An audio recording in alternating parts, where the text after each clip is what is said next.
Our next problem is called house robber. We are a professional robber planning to rob houses along the street. Each house has a certain amount of money stashed, and the only constraint stopping from robbing each of them is that adjacent houses have a security system connected, and it will automatically contact the police if two adjacent houses were broken into on the same night. We are given an integer array nums representing the amount of money for each of the houses, and we have to return the maximum amount of money we can rob 2 nights, so it's basically only one night, without alerting the police, which basically means that we cannot rob two adjacent houses. Because basically that's the constraint that we have by the problem.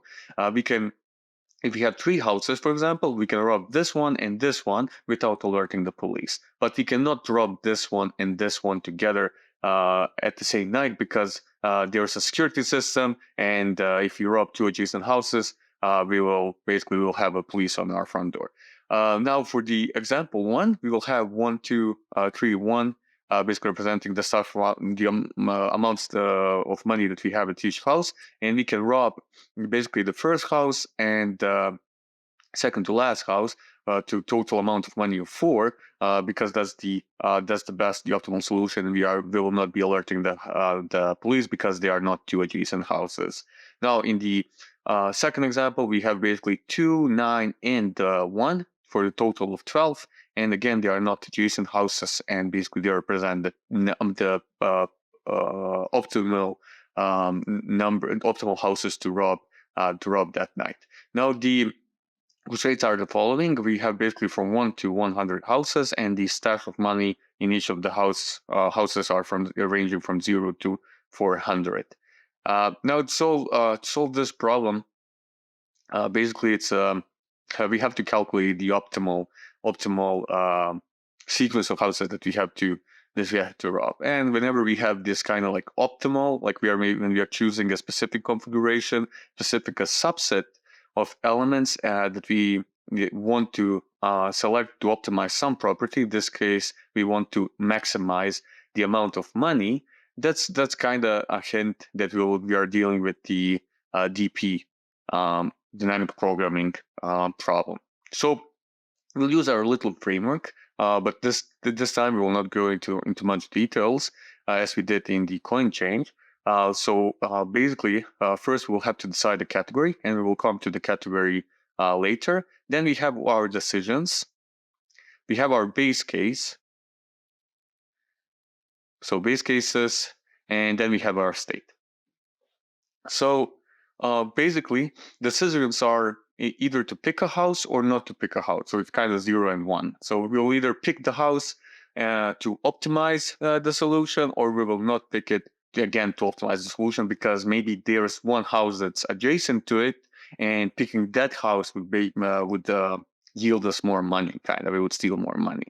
Now the base case is that if you have only one element in the input array, then basically that's the maximum amount that we can have. If you have two elements, then the maximum amount that we can take is basically the maximum stash money of those two houses. So for example, we have 1, 2, basically two houses. We cannot rob both of them because they are adjacent, so we can just rob one, and basically in this case it will be the second one because it has two units of money in this case.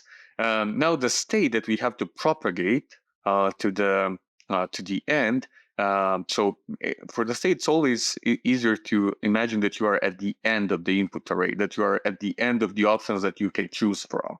And basically you can think, what should I have at this point? So for example, if I at 1 and I had 1, 2, 3 as in the first example, what should I have here so I can make the optimal case for this one? So I should have the maximum amount of money if I had chosen the house before, and I should have the max amount of money if I had chosen the house, two houses before this one.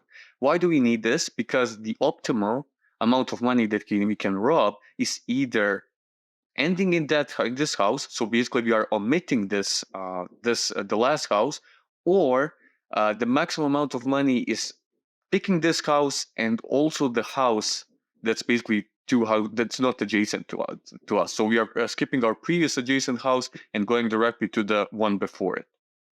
And then I say basically that we are not only checking these two houses, we are checking the maximum amount of money that we can rob up until that house, which is kind of getting us to a recursive relation. So for the last element, basically we will be checking. It's kind of, if we name our function rob, and for the last number, we will need the maximum amount for the, if we have already calculated for the n minus 2 plus the current amount, and we will be checking if this is larger than rob n minus 1. So for the maximum out for the previous from the previous house. So this basically a recursive relation, and we will be just passing the nums array, so we can basically get the amount of money that we can rob for each of the houses. And we will eventually converge to our base cases,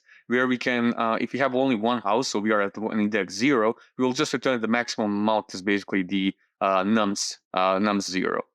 And the same goes, we can also make the second house as the base case. In that case, we will just compare the nums minus 1, the nums 0 and the nums 1.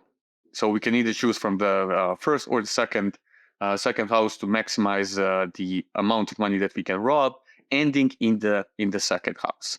And we can then probably, this is the solution, and then we can probably use the memo if there to see if there are some things that we are recalculating again. In this case, we will probably not have it.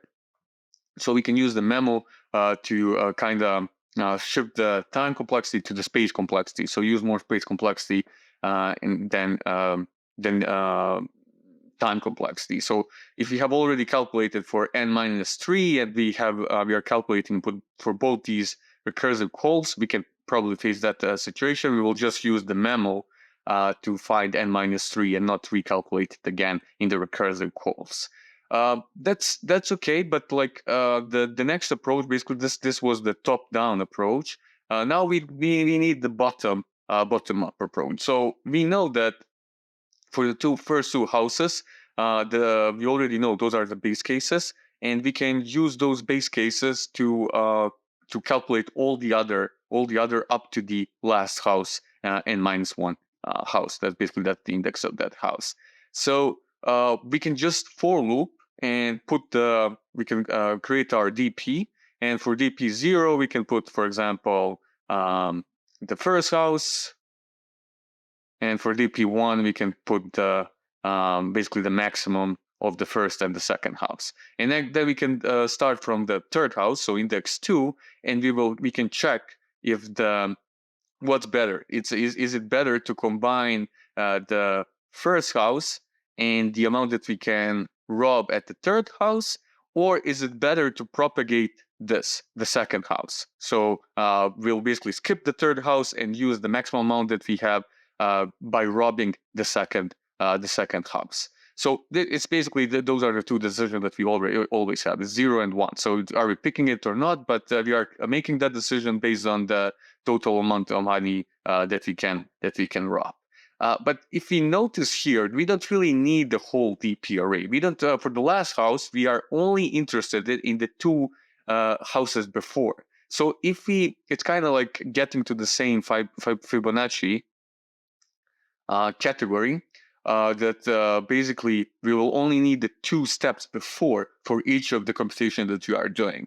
So for this house here, we will just add the house 2, the maximum that we got for house 2, and we will compare it with the previous house, and we will basically choose whatever is the largest, and then we will just update our last 2 houses, the last 2 maximums that we got by including those 2 houses, and we will propagate it as long as we have elements in the input array. So basically as long as we didn't arrive at the last element. And that last element will basically represent the optimal. When we include the last house, we can either skip it or add it.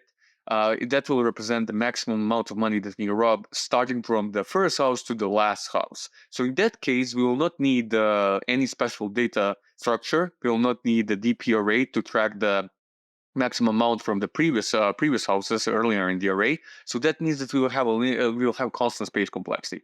And because we will be only traversing the array once, we will only traversing the houses once, we will have linear time complexity, where basically n is the proportion, it's the length of the array, so it's proportional to the length of the array. So first we will initialize our 2 steps before and 1 step before, which is basically just the 2 houses that we had, but we will keep the same terminology as we use in the coin change for the Fibonacci. So basically, just to declare that we are only considering the last 2 computations for any computation that we are currently observing, and we will set them to 0. So for each element, we will basically start with our first house. We will check if the maximum is basically picking this house and the 2 houses before it, so not the adjacent house, or skipping the current house and picking the previous one, the adjacent one to it.